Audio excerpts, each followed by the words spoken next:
درگاہوں پر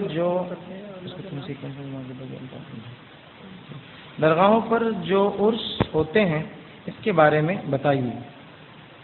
بہرحال میں سمجھتا ہوں مجھ سے زیادہ آپ لوگ جانتے ہیں درگاہوں پہ جو عرس ہوتے ہیں وہ کیا ہوتے ہیں، میں کیا بتاؤں اس کے تعلق سے آپ اگر تاریخی چاہتے کہ کب کون سا کہاں ہوتا ہے تو بہرحال جنتریوں میں ہوتی ہے، اس کی تاریخ آپ پتہ کر سکتے ہیں۔ بہرحال اگر یہ سوال یہ ہے کہ یہ اس کی حقیقت کیا ہے، یہ کیا ہوتا ہے، تو یاد رکھیے عرس کا معنی فارسی زبان میں شادی ہوتا ہے۔ عروسا کو مبارکبادیات پیپر کے اندر شادی ہوتی ہے۔ اب سوال یہ آتا ہے کسی کے انتقال یا پیدائش کے دن عرس کیوں منایا جاتا ہے، شادی کیوں منائی جاتی ہے؟ تو یہ ان سے پوچھیے جو لوگ مناتے ہیں، جس کے پہلے سندل بھی ہوتا ہے، سانچک بھی ہوتی ہے نا، سب کچھ کرتے ہیں نا، ایک دن سندل جا رہا، تو یہ تو ان سے پوچھیے، مجھے نہیں پتا کہ کیوں کرتے ہیں۔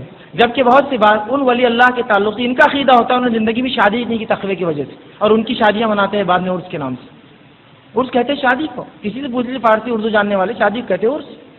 اب وہ کیوں شادی مناتے ہیں واللہ عالم میں نہیں جانتا ہوں، یا کیا عقیدہ اس کے پیچھے میں نہیں جانتا ہوں۔ اگر عرس سے مراد یہ ہے کہ کسی کے پیدائش کے دن منانا، تو بہرحال شریعت میں اس کی اجازت نہیں ہے، اس کی اجازت نہیں۔ خود رسول اللہ کی پیدائش کبھی صحابہ نے 110 ہجری میں آخری صحابی کا انتقال ہو کبھی نہیں منائی، چاروں امام میں سے کسی امام نے اس کو نہیں منایا، تابعین تابعین سے یہ چیز ثابت نہیں، تو لہٰذا کسی اور کا بعد کی امتیوں کا برتھ ڈے منانا، میلاد منانا، سالگرہ منانا درست نہیں، تو لہٰذا اسی شکل میں عرس اور پھر اس پر جس قسم کے خرافات اور بدعات اس میں ہو رہے ہیں یہ درست نہیں ہے۔ خود آپ کہتے ہیں وہ ولی نے فلاں کیا، زندگی مشکل میں گزاری، چند ٹکڑوں پر ان کی زندگی گزرتی تھی، چند چیزیں کھا کر جیتے تھے، اور انہی کے نام سے عرس ہو کر لوگ مسلم چور رہے ہیں۔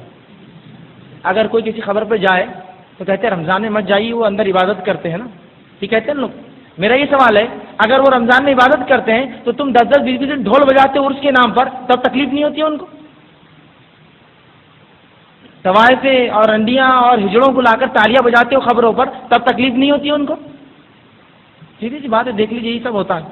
تھیٹر لگتی ہے پیچھے، ادھر عرس چلا ادھر تھیٹر میں بیٹھے ہوئے سب، ادھر جھولے میں کوئی بیٹھا ٹکٹ کوئی اور خرید کے دیتا ہے ان کا، یہ ہوتا ہے وہاں۔